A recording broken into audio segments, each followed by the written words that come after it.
Hello everyone, thanks for tuning into Sims Workshop. I hope you're all having a wonderful day. Okay, so today we're going to be reviewing Hera by Jennifer Saint. Once again, huge thank you to Flatiron Publishers for sending me a final proof of this book.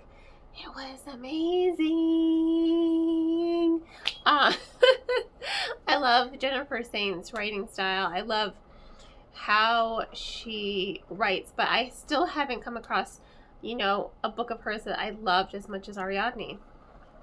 Now I finally have. It's like a competition between Hera and Ariadne. I cannot tell you which one I love more. Sometimes I want to say, yeah, I love Hera more, and other times I want to say, no, I love Ariadne more. Hera was just so expertly written. I mean, obviously, as with the previous books in the series, it does deal with Greek mythology. So now we are getting Hera, the all-powerful queen of the gods.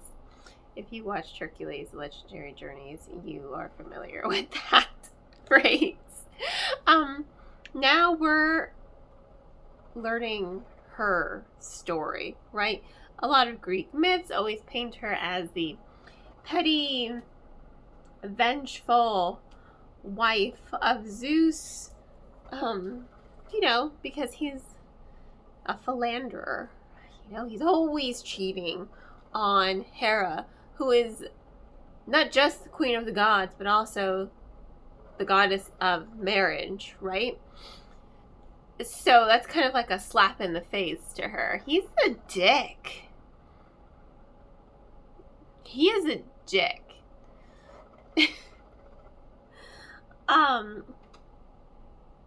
You get to see who Hera was before she became Zeus's wife. And then you get to see why she chose to be his wife. And you feel bad for her because she's kind of... She was stripped of her identity. She was stripped of her agency.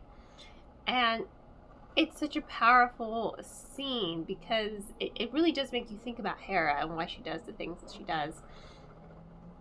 Not that a lot of her behaviors were okay. And mind you, her sons do call her out on it. She does try to defend herself, counter arguments and this and that. But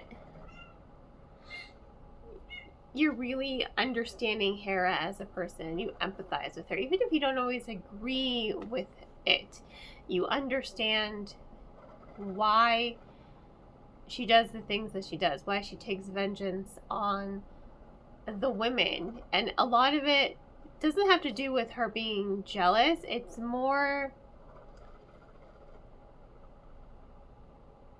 so that Zeus doesn't win, He continues to humiliate her. He humiliates her and then he just struts his progeny around Olympus, and then he gives the children that he has with other women thrones on Olympus versus giving the children he has with Hera, his wife, thrones. And he just kind of treats their children outside of Ares and Hephaestus. He treats their other children kind of like they're cast-offs, and he gives more consideration to Athena and Artemis and Apollo and Hercules, He gives them more consideration.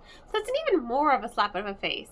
So you're really getting into the core of who Hera is and why she does the things that she does. And then you're understanding her. And I love Jennifer Saint's storytelling, I love her prose. I love how when I'm reading it, I feel like I'm reading something out of, and I've said this before, I feel like I'm reading something out of Edith Hamilton's mythology, because it goes through time. You're seeing the time, you're seeing how Hera grows and trains and how she tries to take back agency outside of this marriage because she hates Zeus. She's not in love with him, not at all. She kind of got stuck in this position because Her agency was stripped away from her. She's stuck in this marriage. She knows she has some power over him, so she in some ways does manipulate him to kind of get what she wants. But for the most part, she is stuck in a very loveless marriage with a man who is obsessed with possessing her. You know, he is obsessed with possessing her, and she doesn't want to be possessed. She wants her agency back. She wants to go back to being that warrior woman who killed titans. You know, she wants to... Oh, did you see Blood of Zeus? Yeah, there we go. That's the kind of vibes that we got here. So she's more than just a petty, jealous wife. I mean, she hates Zeus. She just doesn't like being humiliated. And, you know, you feel for her because she's stuck in this marriage. She cannot... There is no divorce.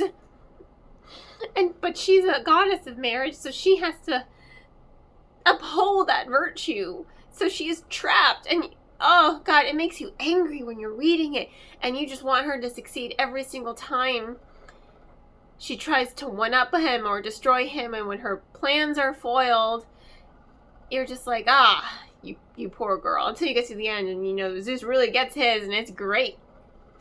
It's great. But you're also seeing how they go from being gods and self-sufficient to being reliant on mortals and their praise and their offerings and their prayers. And you're seeing how that changes the dynamic between the gods, and you're seeing how it changes the world as a whole. So that's why I say it really is reminiscent of Edith Hamilton's mythology, because you're going through the course of it. You know, the pantheon, when they come together, when they split up, when they leave Olympus, you're seeing them evolve. You're seeing Hera evolve, and it's really quite a journey to go on. And I think another reason why I love this one so much is, much like with Atalanta, there's only one perspective here. Ariadne did have two perspectives. You know, Electra had three, but this one focuses just on Hera and building her character and making her relatable to the reader and inspiring empathy. You know, through the story, she is regaining her agency, and I really think that that's very powerful. And it's such a good book. It really is. I absolutely loved it. I loved it so much. Yeah, definitely a 5-star read for me. That's why I can't decide if I love Ariadne more or if I love Hera more. I think a part of me loves Hera a little bit more. But I love the storytelling. I love the prose. I love how Jennifer Saint weaves Greek mythology and is able to retell a story through a feminist scope, while also allowing these female characters that have kind of been warped through the ages through a masculine view. I'm not saying it's bad. I do love my Greek mythologies as they are, but it's nice to see a different perspective from them. It's nice to see a feminist perspective of them and see these women come looked at through a different light, and I really appreciate that, and I really liked it. So yeah, 5 stars. It was phenomenal. On that note, thank you all for tuning in. Please don't forget to like, subscribe, and share with all your book loving friends. I hope you all have a wonderful rest of your day, and as always, happy reading.